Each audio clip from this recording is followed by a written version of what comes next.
And I'm actually going to give this one to Johanne. I really like her chances out here, only because it's not that big, powerful, chunky G-land that we're going to see today. It's more of a down-the-line, fun type of break. And not to take anything away from Courtney's small wave backhand surfing, but I just think Johanne might just have it on the speed element. She might just be able to travel down the line a little bit quicker and fit those tighter backhand hooks in.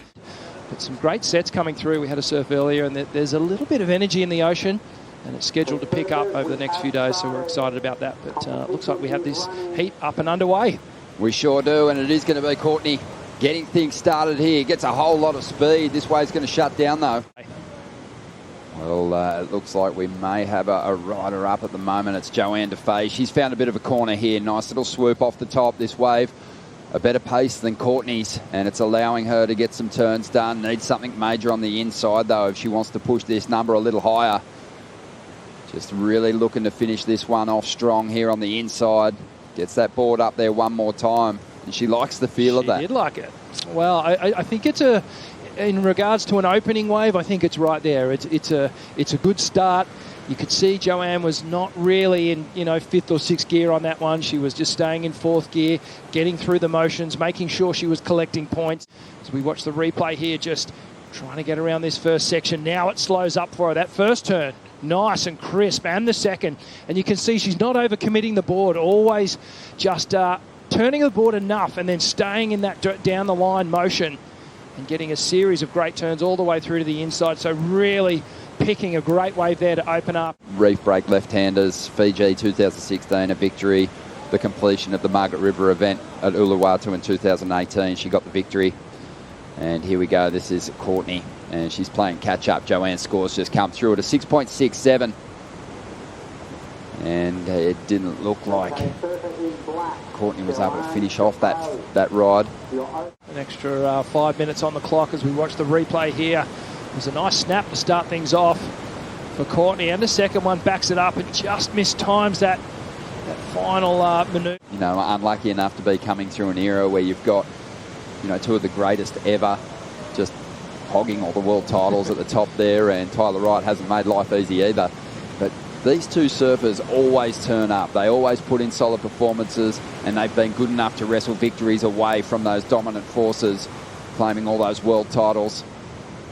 And Johanne up at the moment, just looking to back up this 6.67. Again, just finding a nice pace wave that's allowed multiple manoeuvres, but not forcing it too hard at the moment. No, she's choosing well, and as a competitor out the lineup at the moment, you are looking for those waves that don't have a stretched out line. You can see here Johanne just comes a little bit harder off the bottom to get to that first and second turn. And you can see she's starting to dig into these turns a little bit deeper, with a little bit more power on this second wave. And again, just some nice rail work through the inside. Watch the Quicksilver Icons of Surf Expression session later on, but during Luke's little run through of that incredible quiver, Johanne Defay.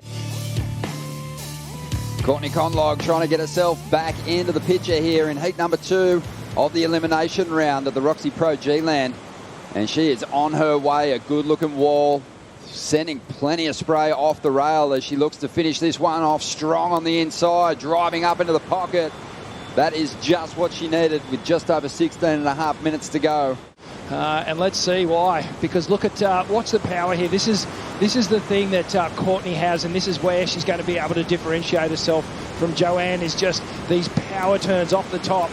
They just displace a little bit more water. There's more spray flying off the back of the wave here. She gets all the way to the finish. A tighter pocket turn to really put the exclamation mark on that one. But that's going to get her right back into this heat.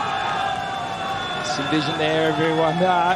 What about for Johanne Defay, the comfort factor surfing over a reef? A tropical reef. Yeah, that's where the similarities are probably a little bit closer, and where Johanne would feel very comfortable here. Here she goes, and she's going to get out of this one. Yeah, I think that all the competitors, are out there. They don't show restraint, especially when the waves are a bit small. Pretty familiar with surfing waves with consequences when you can fall. Then you're just going to have a technique that sort of helps you avoid coming into contact with the reef.